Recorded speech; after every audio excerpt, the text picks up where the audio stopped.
नमस्कार मित्रांनो, स्वागत आहे तुमचं आजच्या नवीन व्हिडिओमध्ये. आज आहे 8 जानेवारी 2025 आणि आज आपण चर्चा करणार आहोत उद्याचा 9 जानेवारी 2025 मध्ये कोणते आपण स्टॉक वॉच लिस्टमध्ये ठेवणार आहोत किंवा त्याच्यामध्ये पेपर ट्रेडिंग करणार आहोत आणि त्यानंतर मी निफ्टीचं ॲनालिसिस सुद्धा सांगणार आहे. आज मी मार्केटमध्ये 2 वेळा लाईव्ह आलो होतो. एक वेळा मी निफ्टीमध्ये काय चाललं हे सांगितलं आणि मी निफ्टीमध्ये काय एंट्री घेतली नाही तेही सांगितलं. त्यावेळेस मी सपोर्टबद्दल पण गोष्टी केली होती, कोणत्या ठिकाणी सपोर्ट घेऊ शकते निफ्टी. आणि तेव्हा मी बोललो होतो की निफ्टी परत जेव्हा रिबाउन्स होईल किंवा रिटेस्ट करून परत अप ट्रेंड पकडेल त्यावेळेस मी वापस येतो. तर मी परत एकदा लाईव्ह मार्केटमध्ये आलो होतो. पण निफ्टीमध्ये मी आज काही ट्रेड केलं नाही. बाकीचे ट्रेड मी जे एक्झिक्यूट केले होते किंवा जे क्लोज केले होते ते तुम्हाला मी दाखवले. आज आपण बघतोय पहिला स्टॉक जो आहे तो बॉम्बे स्टॉक एक्सचेंज आहे. तर बॉम्बे स्टॉक एक्सचेंजमध्ये बघाल तर एक कालच्या दिवसाच्या आधी म्हणजे 7 तारखेला मोठी मारूबाजू कॅन्डल झाली होती आणि आज मार्केट एवढं पडलं असताना सुद्धा याने या ब्ल्यू म्हणजे 20 दिवसाच्या मुव्हिंग ॲव्हरेजच्या वरती क्लोज दिला आहे. म्हणजे 20 दिवसाची मुव्हिंग जी ॲव्हरेज आहे त्याची मार्किंग इथे दिलेली असते. एक मिनिट, बरं झालं आहे 20 इथे असते. तर याचं जे मार्किंग आहे ते इथे आहे की ती किती प्राईसची मुव्हिंग ॲव्हरेज आहे, कारण त्याचा ब्ल्यू कलर आहे. तर तो 5335 आहे आणि आजचा जो क्लोज आहे या कॅन्डलचा तो वरती 5400 आहे. म्हणजे जवळपास 65 रुपये चा वरती क्लोज या कॅन्डलने दिला आहे. तर उद्या या स्टॉकमध्ये बुलिश कॅन्डल तयार होईल असं मला वाटतंय. बरं, आपण पुढच्या स्टॉकमध्ये जाऊया. दुसरा स्टॉक आहे युनियन बँक. युनियन बँकेमध्ये बघाल तर लागोपाठ 3 दिवस याच्यामध्ये सेलिंग चालू आहे. तर व्हॉल्यूम जरी कमी असला तरी पण कॅन्डल आणि शेवटचे जे सपोर्ट असतात ते तुटलेले असतात, तेव्हा त्या गोष्टीचा विचार करायला लागतो. तर उद्या ह्या स्टॉकमध्ये सुद्धा पडझड होईल असं वाटतंय. म्हणजे ॲटलिस्ट तो 107 पर्यंत जाईल आणि त्यानंतर त्याला रिट्रेस व्हायचं किंवा परत त्याला रिबाउन्स व्हायचं तर होऊ शकतो. पण 107 पर्यंत तर तो नक्की जाईल असं मला वाटतंय. तर तुमचं टेक्निकल अनालिसिस तुम्ही करायचं आहे आणि इन्व्हेस्टिंग किंवा ट्रेडिंगसाठी तुम्हाला हा व्हिडिओ वापरायचा नाहीये. पूर्णपणे तुम्हाला पेपर ट्रेडिंग करता यावं यासाठी मी हे व्हिडिओ बनवते. कोणतंही सजेशन किंवा बाय सेलचा सिग्नल अजिबात नाही. आपल्याला एक ॲज्युम पुढचा ट्रेंड किंवा कॅन्डल काय तयार होऊ शकते आत्तापर्यंत शिकलेल्या गोष्टींमधून, त्या मी तुम्हाला इथे डिस्कस करतोय. आणि का डिस्कस करतोय तर त्याच्या मागे कुठलं तरी सायंटिफिक किंवा थेरॉटिकल रिझन असतात आणि जे तुम्हाला मी ऑलरेडी शिकवलेले आहेत. आता पुढचा स्टॉक जो आहे तो ऑलरेडी या स्टॉकबद्दल मी व्हिडिओ बनवला होता. तर पहिल्यांदा जाऊया आपल्या माझ्या चॅनलवरती. मग चॅनलच्या तिथे जातो मी. चॅनलमध्ये जाल तर कंटेंटमध्ये गेल्यानंतर सॉरी, तर मी इथे एक व्हिडिओ बनवला होता, स्टॉक ॲनालिसिस कसं करावं. याच्यामध्ये तुम्ही फोटोवर बघताय मॅरिको आणि मॅक्स हेल्थ. तर मॅक्स हेल्थचा सुद्धा मी आज ट्रेड लाईव्ह दाखवला होता आणि मॅरिकोचं पण मी ऑलरेडी याच्याबद्दल व्हिडिओ बनवला होता. तर मॅरिकोचा स्टॉक जो आहे ना त्याचा मी चार्ट इकडे तुम्हाला स्क्रीनवरती दाखवतोय. मी थोडं हे सगळ्या लाईन्स असतात त्या मी थोड्या हाईड करतो. तर तुम्ही आजची जी कॅन्डल यामध्ये बघाल तर एवढा स्टॉक खाली पडला होता, त्यानंतर सुद्धा बुल्सनी इथे प्रयत्न केले आणि ही कॅन्डल तयार झाली. या कॅन्डलच्या बाबतीत सुद्धा मी व्हिडिओ बनवलेला आहे. ही कॅन्डल तयार झाल्यानंतर काय होतं हे ऑलरेडी मी तुम्हाला शिकवलेलं आहे. या कॅन्डलचं नाव, जो कोण हा व्हिडिओ पाहतो त्यांनी कमेंट्समध्ये त्या कॅन्डलचं नाव पाठवावं किंवा लिहावं. तर तुम्हाला कळेल की या कॅन्डल तयार झाल्यानंतर स्टॉक कसा वरती जातो. म्हणजे याच्यामध्ये बुलिशनेस आहे हे ऑलरेडी मी मागच्या व्हिडिओमध्ये मॅरिकोबद्दल आणि मॅक्स हेल्थबद्दल मी ऑलरेडी सांगितलं होतं. पण त्यानंतर 3 दिवस खाली स्टॉक परत आला. याला रिटेस्ट असं म्हणतात. आणि रिटेस्टच्या ठिकाणी इकडे परत ही कॅन्डल तयार झालेली आहे. ही कॅन्डल झाल्यानंतर काय होतं हे तुम्हाला उद्याही कळेल. पण आता मी इथे हाईड केलेले सगळे काढतो. इथे बघाल तर ही ब्ल्यू लाईन जी असते ती आपली 20 दिवसाची वीकली EMA आहे आणि त्याला बरोबर रिस्पेक्ट ह्या कॅन्डलनी केलेला आहे. त्यामुळे उद्या स्टॉकमध्ये काय होणार आहे हे तुम्हाला कळालं असेल. तर मॅरिको, परत युनियन बँकमध्ये सेलचा आणि याच्यामध्ये बुलिश ह्या व्ह्यूज आपल्या आहेत. आणि आता मी जातोय निफ्टी ॲनालिसिसमध्ये. तर यापूर्वी ज्या लोकांना स्टॉकमध्ये इंटरेस्ट आहे त्यांनी इथून पुढे व्हिडिओ नाही बघितला तरी चालेल, आणि ज्यांना इंटरेस्ट आहे की कसं निफ्टीचं पण ॲनालिसिस करतात तर त्यांनी हा व्हिडिओ जरूर पाहावा. आता 2 दिवसापासून आपण पाहतोय की ह्या कॅन्डल ज्या तयार होत आहेत त्या थोडं टेक्निकल प्रॉब्लेम कदाचित investing.com मध्ये आहे, कारण आज अशी कॅन्डल तयार झालेली नाही आहे आणि काल पण तर ती कॅन्डल दिसत पण नव्हती. त्यामुळे मी झिरोदाचा इंटरफेस यूज करतोय. तर ही बघाल तर ही आजची कॅन्डल आहे, ही आजची कॅन्डल, आणि या कॅन्डलबद्दल सुद्धा मी ऑलरेडी माहिती दिलेली आहे. आता आपण काल जसं डिस्कस केलं होतं की एक कॅन्डल जेव्हा तयार होते आणि त्यानंतर स्टॉकला किंवा इंडेक्सला किंवा मार्केटला खाली पडायचं आहे, तर दुसरी कॅन्डल जी आहे त्यांनी भले ती इथे तयार झाली तरी त्यांनी क्लोज, जो मागचा क्लोज आहे त्याच्या खाली क्लोज द्यायला हवा, हे एक कारण असू शकतं. किंवा जी कॅन्डल आधीच्या दिवशी असते त्याच्या खाली जरी कॅन्डल तयार झाली आणि ती ग्रीन जरी असेल, कॅन्डल ग्रीन जरी असेल, तरी पण तो बिअरिश सिग्नल मानला जातो किंवा मानावा लागतो. पण आपण इथे याच्यापूर्वी जी रेड कॅन्डल मोठी तयार झाली होती त्याच्याकडे पण बघूया. ही रेड कॅन्डल झाल्यानंतर त्यानंतर सुद्धा ही कॅन्डल तयार झाली, मात्र दुसऱ्या दिवशी सुद्धा मार्केट रेंज बाउंड राहिलं. म्हणजे ह्या कॅन्डलचा हाय आणि या कॅन्डलचा हाय याच्यामध्येच हे प्राइस मूव्ह करत राहिली खाली वरती. तिसऱ्या दिवशी पण तसंच झालं. चौथ्या दिवशी पण ती प्राइस आहे ती या ब्रॅकेटमध्येच आली. पाचव्या दिवशी पण असंच झालं. त्यानंतर खाली मार्केट पडलं आणि परत रिबाउंड झालं आणि नंतर मार्केट वरती गेलं. म्हणजे तुम्हाला सांगण्याचा उद्देश काय आहे की जरी रेड कॅन्डल इथे तयार झाली असली तरी ही कॅन्डल आणि ही कॅन्डल ही सांगते की बियरिश लोकांना कुठेतरी फुल स्टॉप भेटलेला आहे, त्यांना खाली जाता येत नाही. हे माझं काल पण मत होतं आणि आज पण मत आहे. आज मत असण्याचं कारण असं, तर ही कॅन्डल तुम्ही सर्च कराल नेटवरती, तर तुम्हाला मी सर्च करून दाखवतो. याला म्हणतात हॅमर कॅन्डलस्टिक पॅटर्न. आपण परत हॅमर कॅन्डलस्टिक पॅटर्नकडे जाऊया आणि इमेजेसमध्ये जाऊया. तुम्ही हा पॅटर्न बघाल तर तुम्हाला असा पॅटर्न तुम्हाला तिथे दिसतोय. याच्यामध्ये कलरला व्हॅल्यू नसते. बुलिश हॅमर कॅन्डलस्टिक, तो ग्रीन असेल तरी पण बुलिश असतो आणि रेड असेल तरीही बुलिश असतो, हे तुम्हाला लक्षात आलं पाहिजे. आणि आज मार्केटमध्ये निफ्टीमध्ये हा बुलिश हॅमर पॅटर्न तयार झालेला आहे.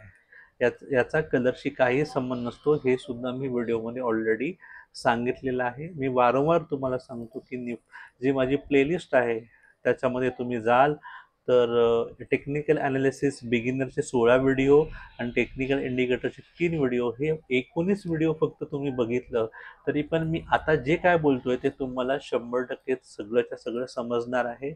फक्त तुम्हाला 2 ते 3 दिवस व्हिडिओला बघण्यासाठी वेळ द्यायला लागेल आणि तुम्हाला शक्य असेल तर एका वहीमध्ये, नोटबुकमध्ये तुम्ही त्या नोट्स पण काढायला पाहिजे, असं मला वाटतं.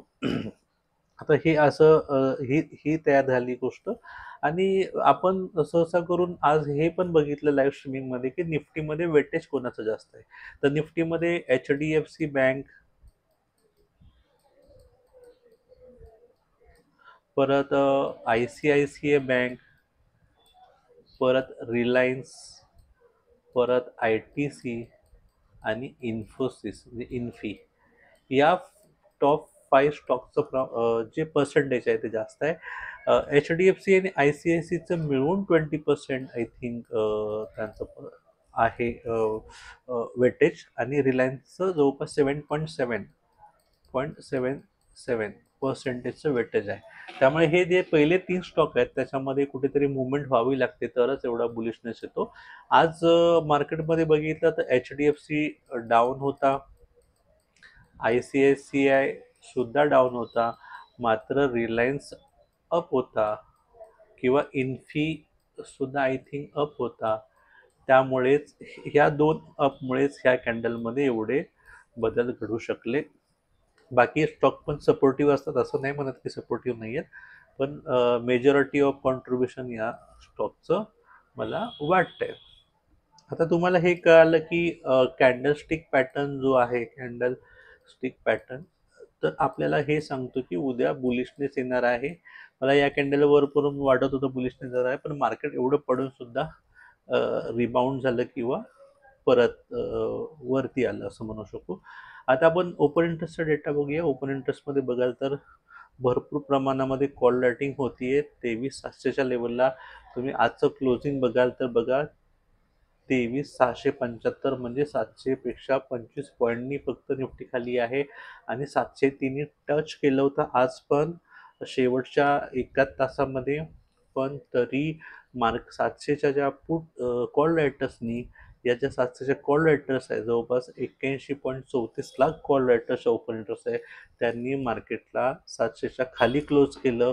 तर ही जी स्ट्राईक प्राईस आहे 23,700ची, ही फार क्रुशल आहे, फार कट टू कट आहे असं म्हणू शकतो. उद्या 23,700 पेक्षा मार्केट गॅपअपने ओपन झालं तर 23,700 असणाऱ्या कॉल रायटर्सना भरपूर मोठ्या प्रमाणामध्ये नुकसान होणार आहे असं आपण म्हणू शकतो. आता चेंज इन ओपन इंटरेस्टमध्ये तर तुम्ही जाल तर बघा 23,700वरती कितीतरी जास्त प्रमाणामध्ये ओपन इंटरेस्ट ॲड झाला, तो म्हणजे 41 लाखाचा ओपन इंटरेस्ट ॲड झाला. आणि याच्यामुळे याची व्हॅल्यूसुद्धा बघाल तर 23.85 करोड एवढी आहे. म्हणजे आत्ता ओपन इंटरेस्टचा डेटा जर बघतोय तर त्याच्यामध्ये 23,700चा कॉल रायटर सगळ्यात जास्त ॲक्टिव्ह आहे. आणि तो जर उद्या गिवअप केलं किंवा तो पळून गेला किंवा त्यांनी पोझिशन क्लोज केल्या तरच मार्केट वरती जाऊ शकतं, किंवा मार्केटनी गॅपअप ओपनिंग दिली पाहिजे उद्या, तरच ते शक्य आहे. आज निफ्टी खाली पडण्याचं सुद्धा दुसरं एक कारण आहे, कारण ग्लोबल इंडायसेस ज्या होत्या, म्हणजे अमेरिकेचं मार्केट, चायनाचं मार्केट, हे सगळे मार्केट 1% 2% डाऊन होते. आणि अमेरिकेचं मार्केट तर 2%ने डाऊन होतं. म्हणजे त्याचा परिणाम ॲक्च्युली भारतीय मार्केटवरती पडतो, कारण ते खूप कोरिलेट करतात एकमेकांना. त्यामुळे इंडियन मार्केट निगेटिव्हमध्ये जाणार हे मला सकाळी वाटलं, कारण ग्लोबल मार्केटचा डेटा हा सकाळी आलेला असतो. त्यामुळे ग्लोबल मार्केटचा डेटा बघितल्यानंतर मला असं वाटलं की मार्केट पडेल म्हणून, पण ते जे रिट्रेस झालं शेवटच्या एका तासामध्ये, त्याच्यामुळे मला असं वाटतंय की त्याच्यामध्ये कुठेतरी बुलिशनेस अजून आहे. पण त्याच्यामध्ये एक पॉईंट आहे की 23,700चं कॉल रायटर्सनी उद्या पोझिशन एक्झिट केली पाहिजे. दुसरी बघाल तर इकडे जो ओपन इंटरेस्टचा डेटा तुम्हाला खाली दिसतोय, तर ओपन इंटरेस्टचा डेटा तुम्ही बघाल तर ओपन इंटरेस्टमध्ये ॲडिशन झालंय. म्हणजे आज 2,76,475 लोकांनी ओपन इंटरेस्ट ॲड केलेला आहे आणि कालचा 2,11,900 ओपन इंटरेस्ट ॲड झालेला आहे. म्हणजे इथे कुठेतरी बिल्डअप आहे. पण 23,700ची जी स्ट्राईक प्राईस आहे त्याच्यावरती जर क्लोज दिला असता तर शुअर शॉर्ट किंवा एक कन्फर्म डिसिजन झाला असता की मार्केटमध्ये लॉंग बिल्डअप आहे म्हणून. पण 23,700च्या खाली आहे, मग ते इंटेन्सली त्यांनी खाली ठेवलंय रॉंग मेसेज जाण्यासाठी रिटेल कस्टमरला, तर ते शक्य आहे. पण आता सध्या एक म्हणू शकतो शॉर्ट बिल्डअप आहे. पण मला त्या कॅन्डलवरून का असं मला मनात एक वाटतंय की ते मार्केट पडणार आहे म्हणून. तर सॉरी, मार्केट वरती जाणार आहे. आणि आता सध्या तरी 25 पॉईंट मार्केट खाली आहे, त्याच्यामुळे मला शॉर्ट बिल्डअपच वाटतोय. पण इमोशन्स इथे अजिबात काम नाही करत तुम्हाला सांगितल्याप्रमाणे. तर आपण आता जाऊया याच्याकडे, निफ्टीकडे. जे कॅन्डलस्टिक पॅटर्नमुळे आपल्याला बुलिश वाटतं हे एक गोष्ट आहे. दुसरं ओवायचा डेटा सांगतोय की 23,700ची स्ट्राईक प्राईस तोडणं इम्पॉर्टंट आहे, तरच बुलिश असू शकतो. आणि फ्युचरचा ओपन इंटरेस्ट जो आहे तोही सांगतोय की जर उद्या मार्केटनी 23,700चा जर कॉल रायटर्सना हरवलं तरच आज म्हणू शकतो की ही जी आहे कॅन्डल ती खरी आहे. तर एक मिक्सवालं ओपिनियन आज येत आहे मार्केटमधून. तरी पण मी बुलिश का पकडणार आहे, त्याचं कारण आहे की ह्याचा लो किंवा या कॅन्डलचा क्लोज, याचा जसा लो अजिबात त्यांनी ब्रेक केलेला नाहीये. त्यामुळे मी पण उद्या पर्सनली मी बुलिश मार्केट समजतोय. ओवाय बेसिसवरती बघितलं तर मार्केट बियरिश आहे असं दिसतंय, जोपर्यंत 23,700 कॉल लेटर्स ऍक्टिव्ह आहे तोपर्यंत. आता उद्या जर रिलायन्सने चांगली मी परत रिलायन्सचा चार्ट करतो इथे.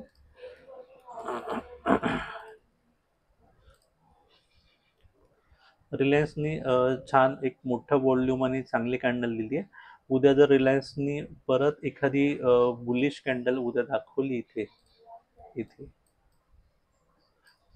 आणि HDFC किंवा बाकी बँकांनी पण दाखवली, तर 100% निफ्टी वरती जाईल असं मला वाटतंय. पण बघूया उद्या आपल्याला मार्केट ठरवतंय की खोटं ठरवतंय. शेवटी आपण डेटा पॉईंटचा अभ्यास करणं महत्वाचं आहे. उद्या सुद्धा निफ्टीने माझं ॲनालिसिस प्रमाणे निफ्टीमध्ये चेंजेस नाही दिसले तर मी ट्रेड करणार नाहीये निफ्टीमध्ये. मी फक्त स्टॉकमध्येच ट्रेड करणार, निफ्टीमध्ये ट्रेड करणार नाही. कारण एक स्टॉक माझ्यासाठी ऑलरेडी आहे जो मला सगळं काही सांगून जातो, तो म्हणजे मॅरिकोचा.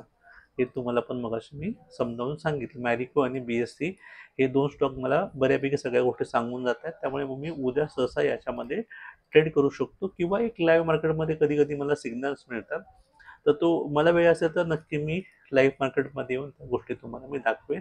मी आज रिलायन्समध्ये ट्रेड केलेलं आहे, ते पण मी लाईव्ह मार्केटमध्ये सांगितलं तुम्हाला.